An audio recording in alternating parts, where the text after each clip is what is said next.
Hello everyone. तो finally railway ने 2025-26 को लेकर अपनी सबसे बड़ी जो भर्ती है रेलवे एनटीपीसी ग्रेजुएट लेवल की भर्ती उसे लेकर ऑफिशियल जो कंप्लीट नोटिफिकेशन है वो जारी कर दिया है। तो आज के इस वीडियो के थ्रू हम लोग जानेंगे कि इस बार आरआरबी एनटीपीसी 2025-26 के एग्जाम में वैकेंसी 5810 किस रूप में है, यानी कि किस आरआरबी से कितनी वैकेंसी है, आपके लिए क्वालिफिकेशन क्या चाहिए। साथ ही साथ बच्चे गलतियाँ करते हैं, क्यों आरआरबी को चुनने में गलतियाँ करते हैं और उसका खामियाजा उन्हें सीबीटी 1 के रिजल्ट के टाइम पे भुगतना पड़ता है। क्योंकि इस बार भी आप लोगों ने देखा कहीं कहीं पे आपको जो कट ऑफ है वो 60 दिख रहा था, तो कहीं पे आपको 90 दिख रहा था। तो आपको ये समझना होगा कि आप जो आरआरबीज को चुनोगे वो किस वे में चुनोगे, आपके लिए बेहद महत्वपूर्ण है। यदि आप लोग रेलवे में सिलेक्शन चाहते हो तो रेलवे ऐसा एग्जाम है जहाँ पे आप जिस आरआरबीज बोर्ड को चुनोगे वहाँ से डिसाइड होता है कि आपका सिलेक्शन कितना आसान है और कितना मुश्किल है। हम लोग आज के इस वीडियो में कंप्लीट नोटिफिकेशन को जानेंगे, तो आप लोग वीडियो में बने रहना। फिर चलिए हम लोग वीडियो की शुरुआत करते हैं और चलते हैं कंप्लीट ऑफिशियल नोटिफिकेशन पे और जानते हैं कि रेलवे ने जो आपके लिए एनटीपीसी 2025-26 का वैकेंसी जारी किया है वो किस वे में जारी किया है। चलिए हम लोग चलते हैं ऑफिशियल नोटिफिकेशन पे। हम लोग ऑफिशियल नोटिफिकेशन पे आ चुके हैं। आप लोग पढ़ सकते हो। ये नंबर जो है 06/2025 है और यह जो वैकेंसी है यह RRB NTPC graduate level examination 2025-26 को लेकर वैकेंसी है। इसके लिए आपके लिए जो इम्पोर्टेंट डेट है आइए उसे हम लोग सबसे पहले यहाँ पे कवर करते हैं। आप लोग यहाँ पे देख सकते हो, आप लोग जो फॉर्म को अप्लाई करोगे वो 21 अक्टूबर 2025 से, यानी कि आज से फॉर्म को अप्लाई कर सकते हो RRB NTPC graduate level examination के लिए। और लास्ट डेट जो रखी गई है वो 20 नवंबर 2025 की रखी गई है, यानी कि आपको एक महीने का टाइम दिया गया है आरआरबी एनटीपीसी फॉर्म को अप्लाई करने के लिए। और यहाँ पर जो इम्पोर्टेंट डेट है वो 22 नवंबर 2025 का पेमेंट का लास्ट डेट। तो आप लोग मान के चलो 21 अक्टूबर से लेकर 20 नवंबर आपके लिए एक महीने का टाइम दिया गया है फॉर्म को अप्लाई करने के लिए। इम्पॉर्टेंट जो है वो है पोस्ट को लेकर। इस बार जो रेलवे है वह 6 कैटेगरी में ओवरऑल पोस्ट को यहाँ पे डिवाइड कर रहा है, जिसमें नंबर 1 पे है चीफ कमर्शियल कम टिकट सुपरवाइजर, जो कि पे लेवल 6 का जॉब है। 35,400 यहाँ पे इनिशियल पे है। और यहाँ पे मेडिकल स्टैंडर्ड B2 चाहिए। हम लोग आगे वीडियो में डिस्कस करेंगे कि B2 मेडिकल क्या है, A2 क्या है, C2 क्या है, तो आप लोग वीडियो में बने रहना। इसके लिए आयु सीमा 18 से 33 वर्ष अनरिजर्व कैटेगरी के लिए। यदि आपके पास रिजर्वेशन है, यानी कि यदि आप लोग ओबीसी कैटेगरी से हो तो 18 से 35 वर्ष। यदि आप लोग SC/ST कैटेगरी से हो तो आपके लिए 5 वर्ष का रिलैक्सेशन है, यानी कि 18 से 38 वर्ष तक आप लोग अप्लाई कर सकते हो।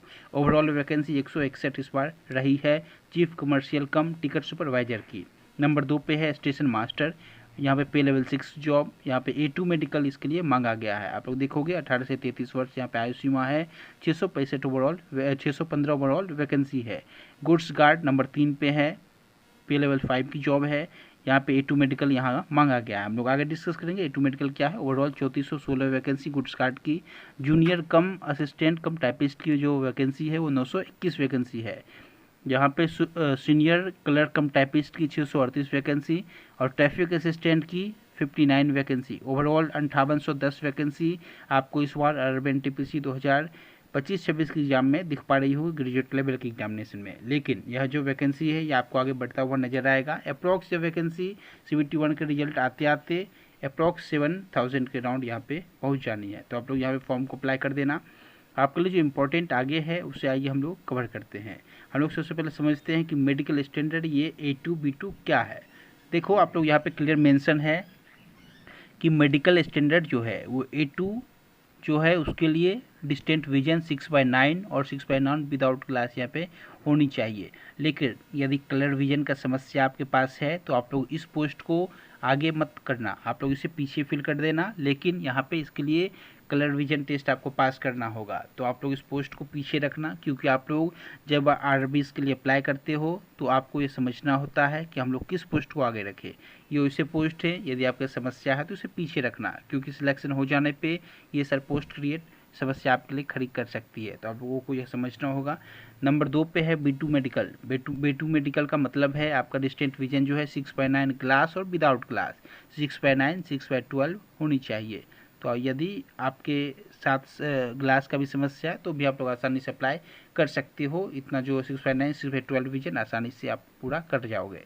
C2 जो मेडिकल है उसके लिए भी आपका 6/12 आपका डिस्टेंट विजन होना चाहिए विदाउट और विद ग्लास।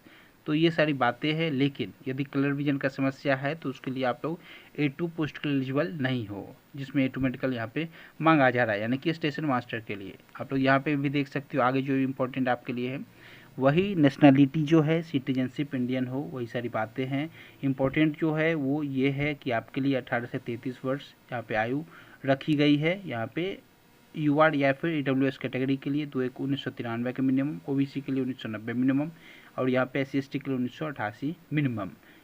यहाँ पे देख सकते हो, यानी कि आप लोगों का यदि एज 1988 तक भी है तो आप लोग कर सकते हो। DOB 1988 का भी है तो वो लास्ट यहाँ पे बताया गया एग्जाम्पल देकर आपको। और इम्पोर्टेंट जो है SC/ST कैंडिडेट के लिए वो भी आप लोग देख सकते हो 5 साल का रिलैक्सेशन, OBC को 3 साल का यहाँ पे रिलैक्सेशन दिया गया है, PWD को या 10 साल का यहाँ पे क्लियर है, आप लोग यहाँ पढ़ सकते हो। एजुकेशन क्वालिफिकेशन जो है वह ग्रेजुएशन की डिग्री आपके पास होनी चाहिए, आप लोग यहाँ पे देख भी सकती है। और इम्पोर्टेंट जो है वो ये है कि 20/11/2025 तक आपके पास यह डिग्री होनी चाहिए। यदि आपका 20 नवंबर 2025 से पहले रिजल्ट जारी हो जाता है तो आप लोग आसानी से अप्लाई कर सकते हो, यहाँ पे क्लियर मेंशन कर दिया गया है। और जो रिजल्ट इसके बाद रिजल्ट का वेट कर रहे हैं वो अप्लाई ना करें, यह भी रेलवे ने यहाँ पे क्लियर कर दिया है। जो इम्पोर्टेंट आपके लिए है एग्जामिनेशन फ़ी को लेके 500 रुपीज़ आपको पे करने हैं। यदि आप लोग अनरिजर्व कैटेगरी EWS कैटेगरी से हो तो आपको 400 रुपये वापस कर दिए जाएंगे। OBC कैटेगरी हो फिर भी आप लोग 500 पे करना, और यहाँ पे 400 रुपये आपको CBT 1 एग्जाम में अपियर होने के बाद रेलवे वापस कर देगा। अपियर यदि आप लोग नहीं होते हो तो आपको यहाँ पे अपियर नहीं, यहाँ पे वापस आपको रेलवे 400 रुपये नहीं देगा, वो आपका पानी में 500 रुपये चला गया।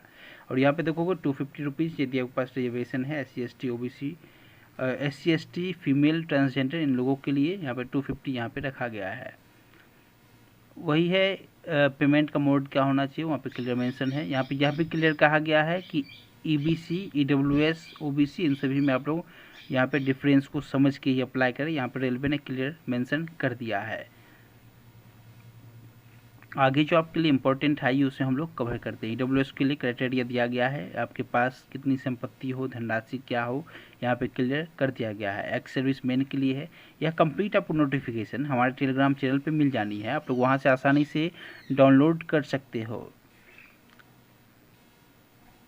लो विजन को लेके भी बातें कही गई है, क्या क्या प्रॉब्लम है उसके लिए भी बहुत सारी बातें हैं, आप लोग डिटेल में पढ़ सकते हो, लेकिन जो इम्पोर्टेंट है वो मैंने आपसे यहाँ पे शेयर किया। अभी आगे आइए हम लोग डिस्कस करते हैं कि आगे इम्पोर्टेंट क्या है, क्योंकि बहुत सारे लोग जुड़ते हैं यहाँ पे भर्ती का जो प्रोसेस है वो क्या है, तो आप लोग समझ सकते हो। सबसे पहले आपका CBT 1 का एग्ज़ाम होना है, कंप्यूटर बेस्ड, यानी कि कंप्यूटर ऑनलाइन एग्ज़ाम आपका होना है CBT 1, जिसमें आपसे कुल मिलाकर जो सवाल पूछे जाएंगे वो 100 सवाल पूछे जाएंगे, जिसमें रीजनिंग के 30 सवाल, मैथमेटिक्स के 30 सवाल और जीके के 40 सवाल होंगे। कुल मिलाकर 100 सवाल आपसे पूछे जाएंगे और आपको 1.5 घंटे का टाइम दिया जाएगा, यानी कि 90 मिनट का टाइम यहाँ पे दिया जाएगा। उसके बाद रेलवे रिजल्ट जारी करेगा आपके वैकेंसी का, आपका जितना भी आर्मी में वैकेंसी होगा उसका लगभग 20 गुना रिजल्ट वो CBT 2 के लिए जारी करता है। उसके बाद आप लोग देख सकते हो बाकी सिलेबस यहाँ है आपका, मैथमेटिक्स में क्या चाहिए उनको, रीजनिंग में क्या चाहिए, जीके में क्या चाहिए, आप लोग यहाँ पे देख सकते हो। आपको हमारे चैनल पे, यूट्यूब चैनल पे कंप्लीट प्लेलिस्ट पे मिल जाएगा, आप लोग वहाँ से निश्चित रूप से देख सकते हो। यह आपका CBT 2, उसके बाद आपका CBT 2 का एग्जाम होगा। यदि आप लोग CBT 1 को क्वालिफाई कर जाते हो तो CBT 1 जो एग्ज़ाम है उसके लिए आपका 20 टाइम्स बच्चों को यहाँ पे पास कराया जाएगा CBT 2 के लिए। तो आप लोग अच्छे से तैयारी करके CBT 2 तक पहुँच सकते हो आसानी से। और यहाँ पे देखोगे यह ध्यान रखना, RBs वाइज यहाँ पे कट ऑफ जो रहता है वो डिफरेंट होता है। किसी RBs का कट ऑफ आपको 60 तो किसी का 80 भी दिखेगा, इसलिए आप लोग RBs को सिलेक्ट करते टाइम काफ़ी सतर्कता बरतना। आप लोग आगे भी देख सकते हो। यदि मैं CBT 2 के एग्जाम पैटर्न की बात करूँ तो कुल मिलाकर आपसे 120 प्रश्न पूछे जाते हैं, वही 90 मिनट का टाइम होगा, जिसमें जीके के 50 सवाल, मैथमेटिक्स के 35, रीजनिंग के 35 सवाल आपसे पूछे जाते हैं। सिलेबस सेम वही है, आप लोग देख सकते हो, कंप्लीट वही सारा सिलेबस है आपके सामने। उसके बाद आपका टाइपिंग टेस्ट होना है और किसी किसी के लिए आपका और भी सारा टेस्ट है, लेकिन मेन CBT 1 CBT 2 है। उसके बाद जो भी यहाँ पे टेस्ट होना है वो यहाँ पे क्लियर मेंशन कर दिया गया है। First CBT common for all, second common for all, लेकिन गुड्स कार्ड के लिए आपका जो टेस्ट है वो कोई टेस्ट आगे चलकर नहीं है, यानी कि CBT 1 CBT 2 के बेसिस पे आपका रिजल्ट रेलवे जारी कर देगा गुड्स कार्ड का। सीनियर कम टाइपिस्ट के लिए आपका कंप्यूटर टाइपिंग टेस्ट होना है। आगे जो एक नेक्स्ट पोस्ट है जूनियर के लिए, उसके लिए आपका कंप्यूटर टेस्ट होना है। और कंप्यूटर बेस्ड एप्टीट्यूड टेस्ट आपका स्टेशन मास्टर और ट्रैफिक असिस्टेंट के लिए होना है। उसके बाद आपका डीबी होगा और आपको एक पोस्ट अलॉट कर दिया जाएगा, आप लोग उसके बाद एंजॉय कर सकते हो। आगे जो भी इंपॉर्टेंट है आपके लिए, आइए उसे हम लोग कवर करते हैं। यहाँ पे अप्लाई कैसे करोगे, यहाँ पे क्लियर कहा गया आपको अकाउंट बनाना है। आपने यदि लास्ट में अप्लाई किया होगा तो अकाउंट बनाने की जरूरत नहीं है, आप लोग लॉगिन करके वहाँ पे अप्लाई कर सकते हो न्यू पोस्ट के लिए। आप लोग जब लॉगिन करोगे आपके सामने कंप्लीट वैकेंसी आ जाएगी। यहाँ पे लाइव फोटो आपको यहाँ पे अपलोड करना है, यहाँ पे क्लियर कर दिया गया है। डॉक्यूमेंट जो भी आप कह रहे हैं वो यहाँ पे क्लियर है। अब यदि फोटो सिग्नेचर को लेके है, आप लोग कैसे फॉर्म अप्लाई करो, यदि आपकी जानकारी चाहिए तो आप लोग कमेंट कर सकते हो। बाकी सिग्नेचर को लेके है 30 KB से 49 KB के बीच होनी चाहिए, JPG फॉर्मेट में होनी चाहिए, वही सारी बातें यहाँ पे क्लियर है। तो कुल मिलाकर जो पैटर्न है शॉर्ट में आप लोग समझ सकते हो। एग्जामिनेशन पहले आपका CBT 1 CBT 2 होगा, DB होगा, मेडिकल होगा, अपॉइंटमेंट होगा। यहाँ पे SC/ST को लेकर भी बातें कही गई है, यहाँ पे कुल मिलाकर आप लोग देख सकते हो। तो आपने देखा कुल मिलाकर आपके लिए किस वे में NTPC की वैकेंसी महत्वपूर्ण है। यह आपके सामने कंप्लीट RBs है, इन सभी RBs में वैकेंसी आपको दिखनी है तो आप लोग अप्लाई कर सकते हो। अप्लाई करते टाइम आप लोग यहाँ पे चुन सकते हो अपने RBs को, लास्ट ईयर के कट ऑफ से कंपेयर करके, परफॉर्मेंस से कंपेयर करके आप लोग देख सकते हो इस साल वैकेंसी कितनी है, उसके बाद आप लोग अप्लाई कर सकते हो। आपको डिटेल वीडियो चाहिए तो आप लोग इसके लिए भी कमेंट कर सकते हो। वही सारी बातें ही कॉल लेटर को लेके है। आपके लिए जो इम्पोर्टेंट है स्टेज वही मेडिकल टाइपिंग, ये सारी बातें हैं। टाइपिंग वही 35 का स्पीड आपका इंग्लिश का होना चाहिए, 30 का हिंदी का, वही सारी बातें हैं। बाकी डिटेल आप लोग देख सकते हो। अब यदि मैं नेक्स्ट पोस्ट की बात करूं, जो नेक्स्ट पोस्ट क्या है, किस RBs में कितनी वैकेंसी है, तो आप यहाँ पर नीचे देख सकते हो। ये आपका RBs वाइज वैकेंसी है कि अहमदाबाद में कितनी वैकेंसी है, तो चीफ कमर्शियल कम टिकट क्लर्क की कितनी वैकेंसी है, अनरिजर्व कैटेगरी से यहाँ पे 43 ओवरऑल वैकेंसी है, SC से कितनी वैकेंसी है, आप यहाँ पे देख सकते हो। अहमदाबाद का यह डाटा है आपके सामने। इसी तरीके से अजमेर का डाटा है, आप यहाँ पे देख सकते हो। सभी RBs का आपको कंप्लीट जो वैकेंसी है वो इस वे में आपको दिखेगा। भुवनेश्वर है, चेन्नई है, आपका कोलकाता है, गोरखपुर है, गुवाहाटी है, श्रीनगर है, आप लोग यहाँ पे देखोगे, मालदा है, मुंबई है।